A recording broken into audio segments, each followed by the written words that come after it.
On BBC One now, the early evening news with Andrew Harvey.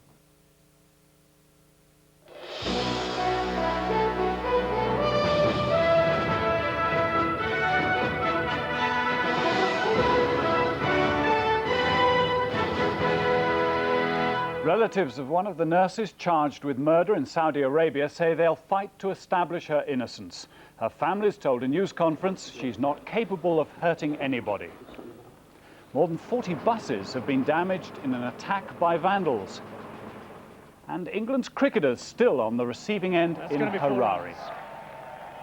Very deft shot from... Good evening. The family of one of the British nurses accused of murdering a colleague in Saudi Arabia have spoken of their fight to establish her innocence. Relatives of Lucy McLaughlin say they're in constant touch with the Foreign Office and they expect a preliminary hearing of the case within days.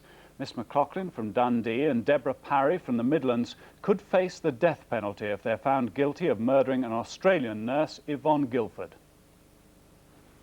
Lucy McLaughlin's parents and her brother insisted today that she was innocent of murder.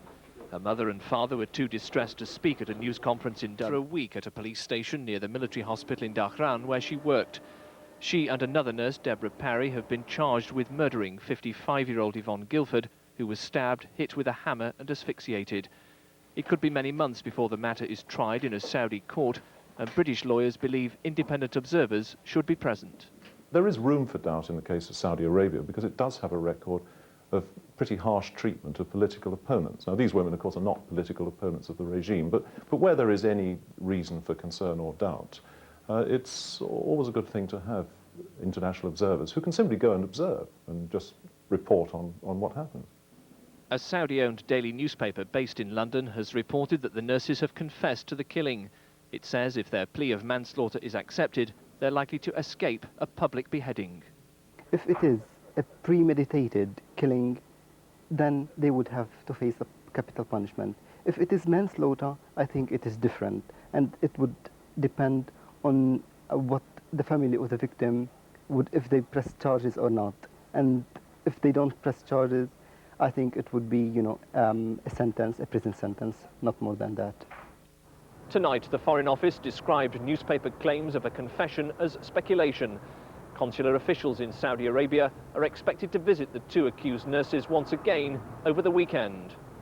Paul Newman, BBC News at the Foreign Office.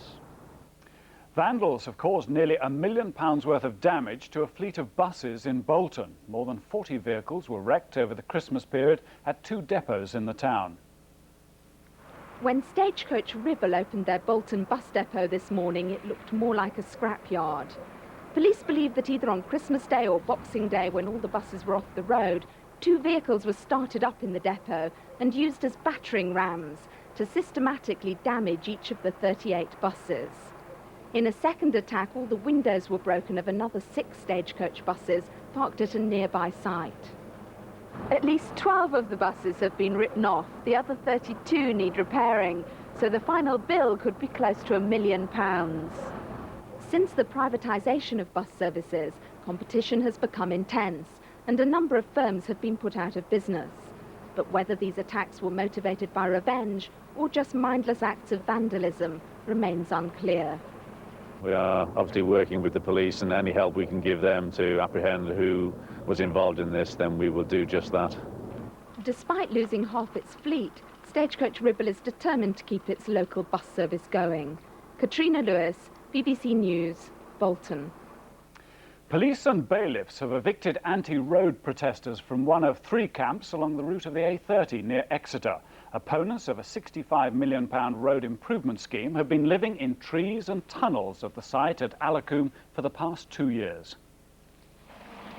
The road protesters at Alacombe spent more than 2 years building their defences against the A30 improvement scheme. It took contractors just minutes to tear them down after bailiffs and police mounted a surprise operation at daybreak. Only 5 protesters were found on the site, but they were all asleep after the Christmas festivities. We're not really that surprised, really. It's the ideal time to do it, isn't it? Loads of people are out visiting their families, and, everything was really quiet, and, and they could just, nip in early in the morning and do it. A network of tunnels which had been built at the Alacombe site were destroyed to stop demonstrators trying to get underground. protesters were also criticised for not taking care of the camp and leaving it like a waste dump. Bailiffs still have 2 more camps to clear, but they've now lost the element of surprise, and it's recognised that the operation will require more manpower because the sites are bigger and better prepared. Yeah, we won't have any problem with them. It'll take us longer, though. But I've got specialist contractors who are first class at climbing trees and going down tunnels and everything else. The protesters claim the road will destroy ancient trees as well as damage the beauty of the Devon countryside. But many local residents support the scheme. Stephen Cape, BBC News, Devon. Buckingham Palace has complained to the Advertising Standards Authority about an advert that features an image of Diana, Princess of Wales. The advertisement for a satirical magazine shows Diana wearing leather clothes and carrying a whip. The palace says permission must be sought for any image of a member of the royal family to be used in an advertisement. The princess is currently on holiday on the Caribbean island of Barbuda. The winter sales have begun, with bargain hunters expected to spend several £billion over the next few days. Snow kept the traditional queues away from Oxford Street in London, with only a handful of shoppers around at opening time. At Metroland in Newcastle, security staff had to control the crowds. Throughout southern England, the snow brought some fun and some traffic problems, but few serious accidents.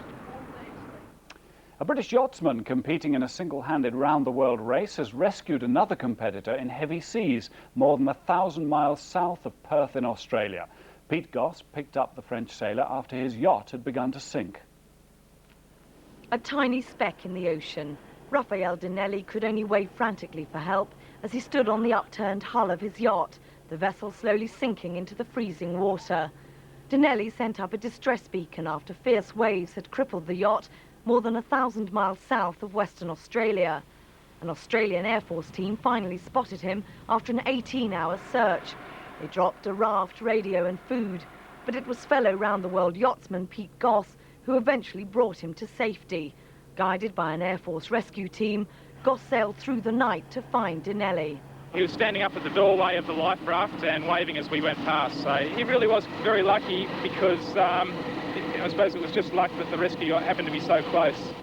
Goss, seen here preparing for the race, has faxed officials saying his competitor Dinelli is suffering from mild hypothermia but is otherwise unharmed. The 2 men are now heading to Hobart in Tasmania, so Goss can continue competing in the race. The original field has been whittled down from 14 to 10 yachts. Officials say Goss will be compensated for the time spent saving Dinelli, who, they claim, wasn't supposed to be in the competition. He'd been barred before the start for being too inexperienced. He decided to chance it anyway, a gamble which clearly didn't pay off. Jackie Long, BBC News. Diplomatic efforts are continuing to try to end the siege at the Japanese ambassador's residence in Peru. The Red Cross has once again been delivering food and water to the guerrillas and their 103 hostages, who've now been held in the residence for 10 days. International observers investigating the local elections in Serbia have backed claims that opposition parties did win several disputed contests. They've called on Serbia's President Milosevic to accept their findings. The original decision by the Serbian courts to annul the opposition's victories has been followed by 5 weeks of protests. Opposition supporters were jubilant as the OSCE's verdict was announced over loudspeakers in Belgrade. They cheered the news and jeered the hundreds of riot police surrounding them. But the security forces are taking a new, harder line. Student protesters were stopped from marching and confined to the city's pedestrian precinct, where they showed their contempt for the new policy. President Milosevic, they say, has made a prison of his capital. The Serbian leader has 1 week to respond to the OSCE report. It was President Milosevic who invited the OSCE team to Serbia, saying they would verify that everything had been done properly in the local elections. But all the signs are now that he will reject the OSCE's findings. His officials say the OSCE's recommendations are non-binding and the municipal elections are an internal matter. President Milosevic himself has vowed that Serbia will not be ruled by a foreign hand. The anti-government protesters know the Serbian leader has made a tactical blunder, and one which will increase the international pressure on him to back down. But with Belgrade swamped by riot police, it seems President Milosevic is no longer listening to condemnation from abroad. Paul Wood, BBC News, Belgrade. Many motorcyclists are angry about a new law that could force them off the road. From New Year's Day, it'll be illegal to ride a moped or motorcycle without completing a compulsory training course. But the Motorcycle Trainers Association say people haven't been given enough time to comply with the new law. Britain's 400 registered motorcycle training schools have been swamped with calls from car owners trying to complete a day-long compulsory basic training course before next week's deadline. Most riders have used their bikes for years. Now they must pay £65 and prove they're competent. I wouldn't mind so much if we'd been given a 6 months notice or something like that. But to get this letter last Friday to say, unless I pass my tests in the next couple of weeks, including Christmas, I think it's outrageous. The new rules affect light motorcycles with engines bigger than 50cc up to 125cc, ridden on L plates by people who've held full car licenses longer than 6 years. The course includes a 2-hour road test, and from Wednesday, anyone who hasn't taken it won't be insured against accidents or theft. The DSA doesn't know how many riders are affected, but admits tens of thousands use their bikes daily. It says the delay in posting reminders was unfortunate.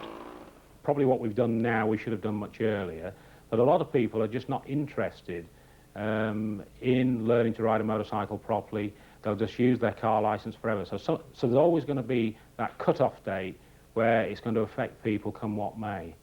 The Trainers Association wants the new regulations postponed until the muddle can be sorted out. The DSA says that's impossible without parliamentary approval. Christopher Wayne, BBC News. Zimbabwe's cricketers are in a strong position after 2 days of the second and final test in Harare. England were bowled out for 156 in their first innings, and Zimbabwe had reached 93 for 2 in reply when rain stopped play. England's miserable performance on the first day had been no laughing matter, but perhaps there was some small crumb of comfort to be gained as John Crawley and Philip Tufnell edged the total past 150 this morning. But when Tufnell was somewhat unfortunately bowled off his body by Heath Streak, England's score of 156 still seemed woefully inadequate. The start of Zimbabwe's reply offered some encouragement to England when Mark Decker was caught behind off Alan Mullally with a score on just 5. But the Zimbabwean captain Alistair Campbell joined Grant Flower, and the second wicket pair began to put England's total in perspective. But boundaries like this were rare. Only 17 runs came in 2 hours between lunch and tea, and the persistence of the England bowlers was rewarded when Craig White claimed the wicket of Campbell with the score on 46. But Zimbabwe weren't about to bat as badly as England had done, and their vastly experienced coach David Houghton coped with the desperately slow outfield by taking the aerial route to the boundary. At the other end, Grant Flower survived 2 confident English appeals, the second for a catch off Robert Croft, but this once again was Zimbabwe's day. They trailed by only 63 runs, and in these conditions, even a modest first innings lead might well be decisive. Rain prevented all but 4 balls after tea today. England might well need more help from the weather to avoid a humiliating defeat in this test and series. Duncan Jones, BBC News. And that's all for now. The main news is at 9 o'clock.